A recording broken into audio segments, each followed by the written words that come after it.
Il y a un esprit masculin. Zuckerberg, il dit qu'il veut retourner dans Meta, il veut retourner de la puissance masculine parce qu'il y a un souhait de protéger, tu vois, de défendre.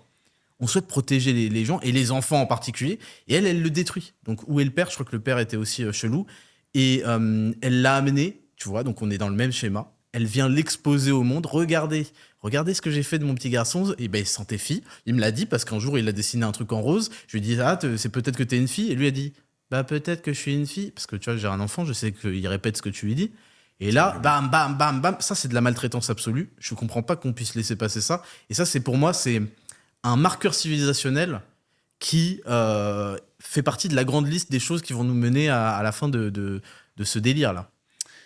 De toute façon, mais la nature est très bien faite parce que la nature, pour moi, elle est ordonnée par Dieu. Donc, en fait, elle a une logique qui lui est propre, hein, qui s'étale sur le temps.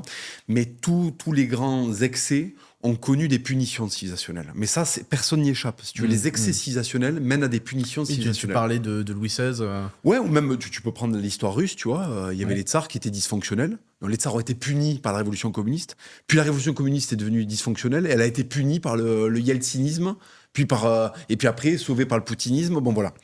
Et si tu veux, enfin, je grossis le trait, mais si tu veux, tu as toujours, et c'est pour moi la preuve de l'existence de Dieu, c'est que tu as toujours un ordre qui revient dire aux hommes, c'est n'importe quoi, en fait.